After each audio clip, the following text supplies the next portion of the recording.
Hey, what's up? So I want to keep running with this. I just get more and more ammo. The more you live life, you start making content like this, and the more you live life, the more ammo you got. Sometimes you got so much ammo, you don't know what to do with the with it. Um, and but you're not really fighting yet because it's not really a fight till you start running low on ammo. Then you got to fight on your hands. Before that, it's just fireworks. But people get hurt around fireworks too. But so I was saying is that I make this content like where sometimes a little bit on this channel I touch a little bit about like ethnicity, especially as that affects like appearance and then like outcomes such as like favor and maybe bias, like positive biases and negative biases. That's my main standpoint about talking about ethnicity, if anything, because I think that diversity is beautiful and that life is not viable without diversity, all forms of diversity, but even diversity of outcome. But but some people might say like, dang man, like here go another fool talking about like cry me a river, the sky is falling on me because I got a tan or something like that. But so why would I talk about the hard knocks? You know, you see a lot of, like where I'm at, you see a lot of people treating themselves constantly. You see people on dates treating themselves. You see ordinary people treating themselves daily. But I want to say that while a lot of people are getting treated and treating themselves, a lot of other people are getting tricked. I'd be more so one of the people getting tricked. I've already went ad nauseum and referred and insinuated a very disingenuous, disenfranchising, damaging deal that I sustained. But then and then I've taken punishment on the back end of that at all levels of society, family, professionally, personally, socially. I sustained impact with that dealing. And I can imagine, actually, one of the people that I remember, like, there's actually like a person that sounds beautiful on the phone that's like part of where I did that deal at. And I was going through like a lot of red tape about that deal because it requires some oversight of like some protections about a deal. But you have to actually do the legwork, do the work of people for them by calling them, returning calls, missed calls, actually twisting their arm to do what they agreed to do when they made a deal with you.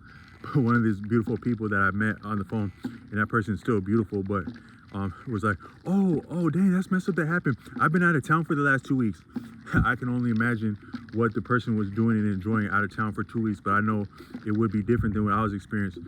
So again, while people are getting treated, other people are getting tricked, or like, and then at that same time, my world is crashing and burning. And then I got like another beautiful person that does like oversight, like where I pay to have a place to hide my ass at night. And then was like, that's messed up that happened, but I actually have to go on vacation. So if you could like hurry up and like take care of this, because I really have to go on vacation. I had planned a vacation. It's like my world's coming to an end, but actually you might have a better experience like actually taking, like, I think they call it like a staycation, and doing cool stuff in town. Like I think that like walking and making content like this as the weather's favorable, or sitting down and writing music, or like just listening to people go by, that can actually be cooler and deeper and more peaceful than like something fancy where you get treating yourself some more.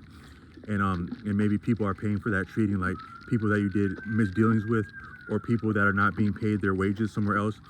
That gives us the amount of leverage to enjoy ourselves. Likely someone had to pay for that somehow, or something had to pay for that somehow. We don't think about the different animals and plants that we strip of their life essence in order to enjoy living in our own prerogative to live and love.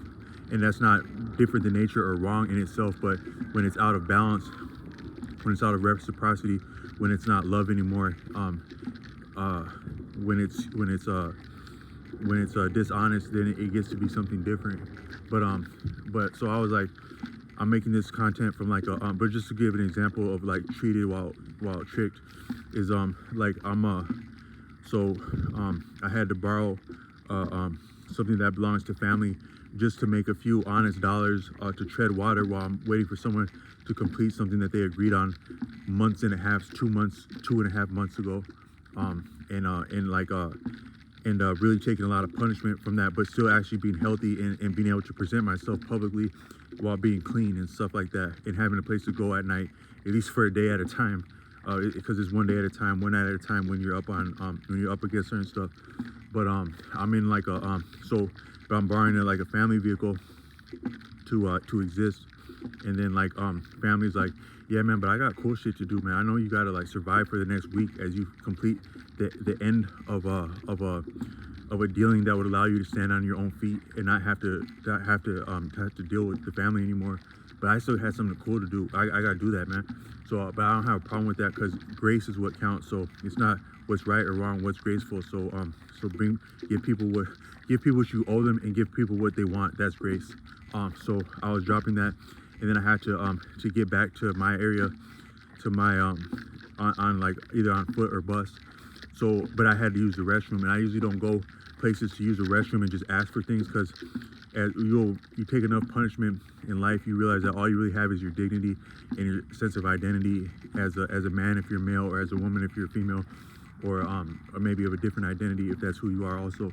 And so it doesn't really a person of my background and appearance, it doesn't do me any good to beg for things or to bargain for things if there hadn't been a bargain on the table. And so if I'm gonna go anywhere, I'm gonna pay for something. So I went into like this bar, because I've been a restaurant. It's like in a well-to-do like business district, but that bar is a little bit of a hole in the wall of the restaurant where you could look right past it and not even appreciate that there's a restaurant there. But you go in there and it's very well done. It's really like high-end, high-tier food and like patronage. They say, I read somewhere, how do you know the difference between a cult and a faith body is the quality of membership. And that's a little bit tongue-in-cheek, but it's similar with like different things. It's like the type of customers or patronage will let you know what type of venue you're in, what type of maybe interactions and socializing goes on there. You can tell by like, so this is like you have people there that are like, that have a lot going for them in life. You can appreciate that. And there's a woman there at the bar, like a bartender, and she had on some Daisy Dukes, and she looked like a healthy woman, I would say. So you're like, damn, like I didn't even know that like people are this are in my area. I didn't even know that that's possible in life. Like right now, I had almost forgot. It's been a while since the 90s. I grew up in the 90s. I forgot there's a such thing as Daisy Dukes. I forgot there's a such thing as someone that can look good in Daisy Dukes, and like right here, but it's kind of a little bit concealed. Like that would be like right there in the old neighborhood, but right there's a hole in the wall. But I would imagine that person didn't have myself in mind when they put those on. So like as attractive a lot of people are, a lot of people would like to be appreciated by a certain type of person, and handsome, tall, short, a lot of that doesn't matter. There's different things that people want in life. And so a lot of good things, it's like some would say, if you find a man is fortunate if he finds a good thing, but a lot of good things aren't trying to be found by certain people.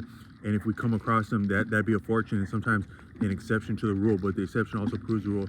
But that's going on there. Then I'm also on a college campus as I go out with that little drink like that, and I'm trying to get a bus ride. So I'm doing the best I can to survive like a unfavorable deal that hurt really bad. And then I got like the attitude of like siblings that's like worse than worse. And then so I'm doing the right thing, and I'm doing the best I can, and I'm not doing anything against myself or other people. And then I can imagine that's a college campus where I'm at, a very elite college campus in my area, in my region. And I can imagine there might be some cool stuff going on behind doors on that campus, just by the type of people that I see frequenting and treating themselves as couples, as pairs, as friends, as groups. I can imagine there's some cool experiences there. But then while I'm waiting to catch the bus, another brother looks similar to me, comes up in a car like, hey man, what's up man? Hey, what's up man? And I'm like, my friend growing up told me that don't say shit to someone that talks to you in public that you didn't talk to. But he asked me, where's such and such street? Now, if you have any kind of business, like going up to an address that you don't know where it's at, what kind of business do you have going to an address and you don't have a smartphone?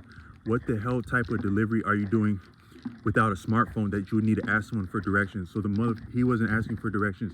He was interviewing me for an outcome. The most significant outcomes, positive, negative, require an interview. So I was being interviewed and tricked while people are being treated.